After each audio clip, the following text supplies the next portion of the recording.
It's a good thing to be ambitious. It's a good thing to have big, audacious goals.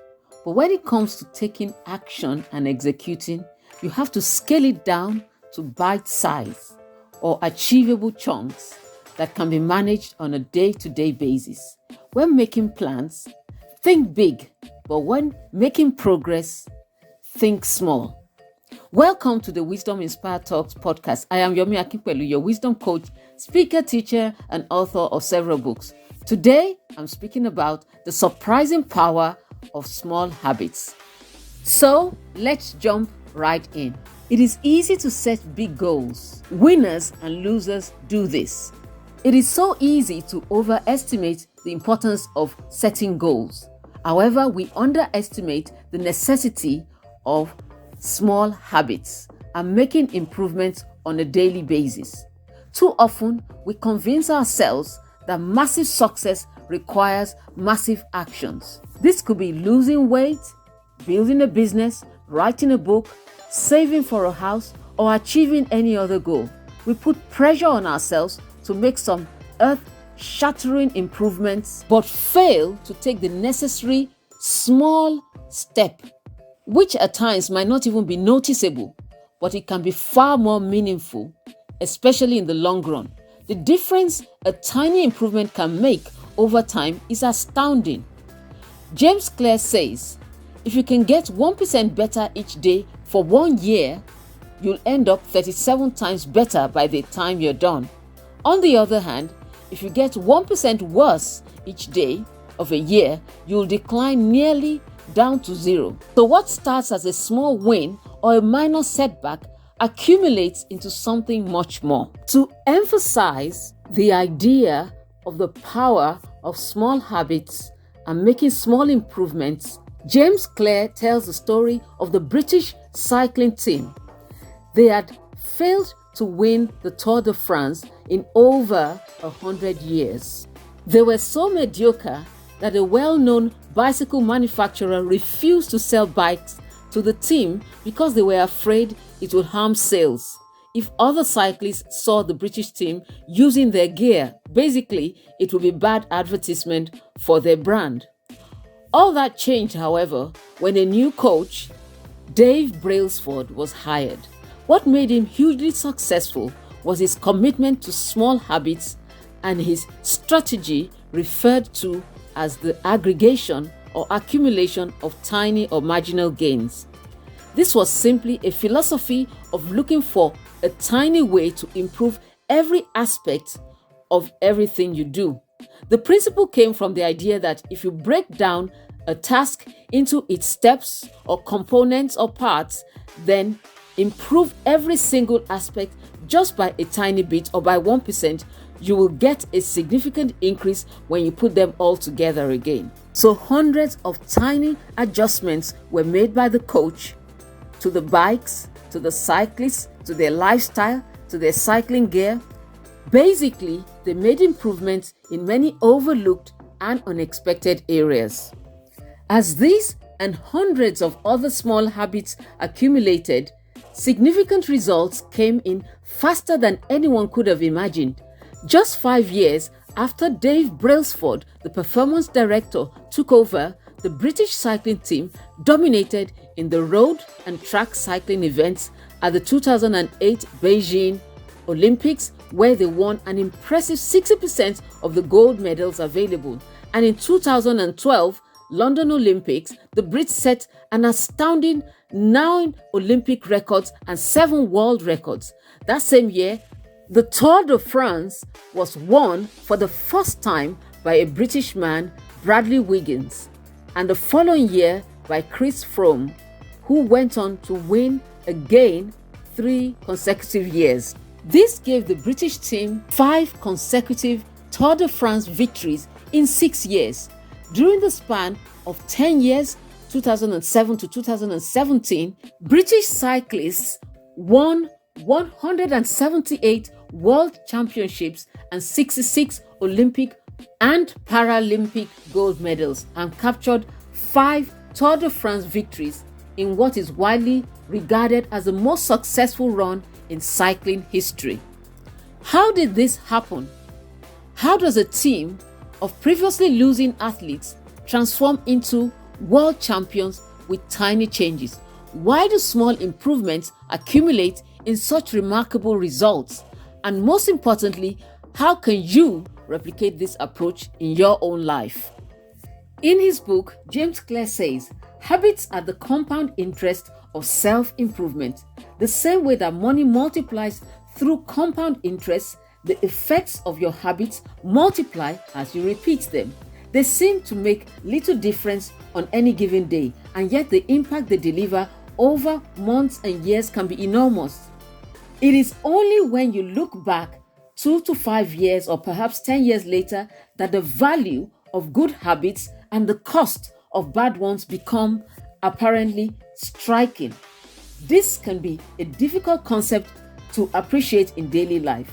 We often dismiss small changes because they don't seem to matter very much in the moment. If you save a little money now, you're still not a millionaire. If you go to the gym 3 days in a row, you're still out of shape.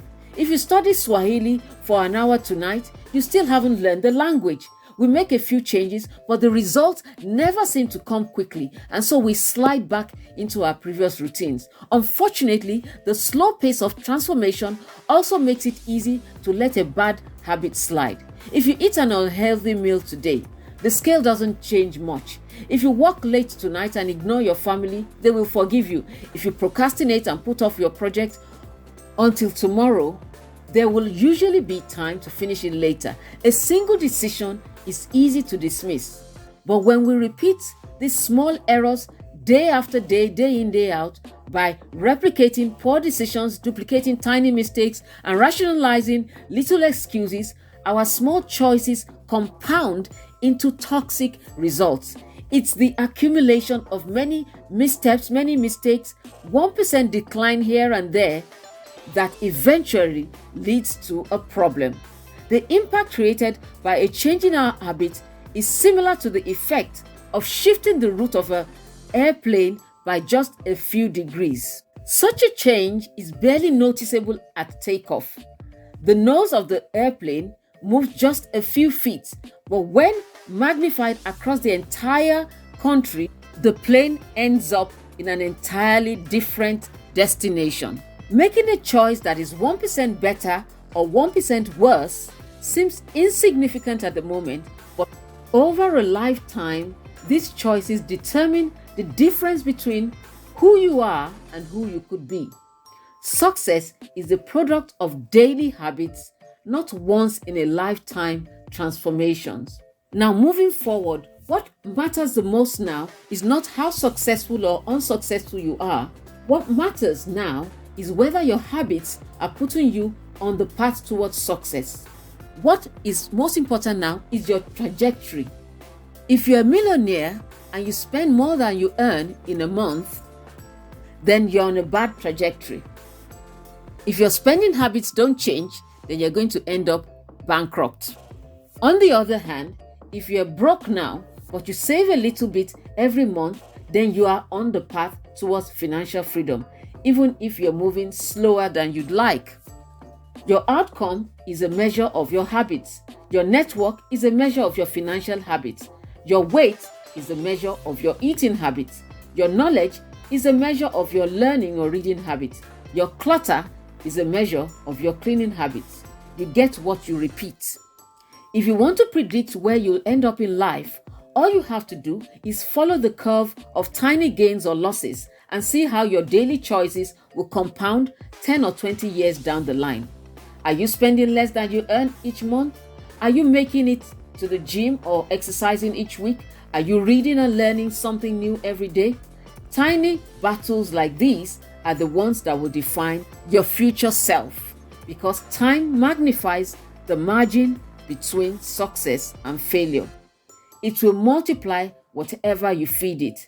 Good habits make time your friend, but bad habits make time your foe. Habits are a two-edged sword. Bad habits can cut you down just as easily as good habits can build you up, which is why understanding the details is crucial, which is why understanding that small habits are powerful. You need to know how habits work and how to design them to your liking so you can avoid the dangerous half of the blade. Remember this: small habits compound.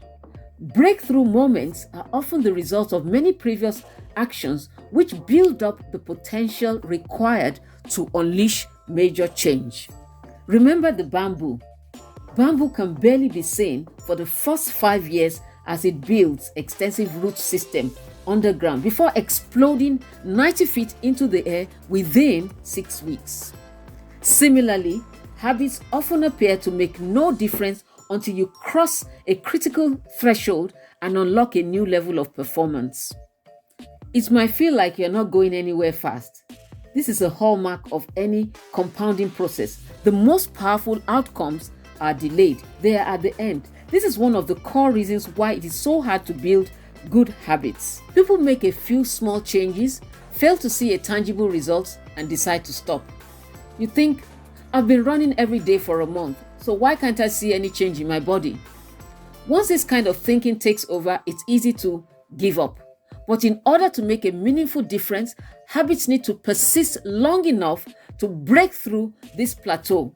When you're getting discouraged, remember the stonecutter hammering away at his rock, perhaps 100 times without as much as a crack showing on it. Yet at the 101st blow, it will split in two. And I know it was not that last blow that did it, but all that had gone before. So here is the conclusion of the matter. Habits are the compound interest of self-improvement. Habits are a two-edged sword. They can work for you or against you. Small changes often appear to make no difference until you cross a critical threshold. The most powerful outcomes of any compounding process are delayed. You need to be patient. If you want better results, forget about setting goals. Focus on your system instead. You do not rise to the level of your goals, you fall to the level of your systems. A habit is a routine or behavior that is performed regularly and in many cases automatically. Accumulated, small but consistent habits ultimately will lead to results that are surprising and unimaginable. And that is all for today.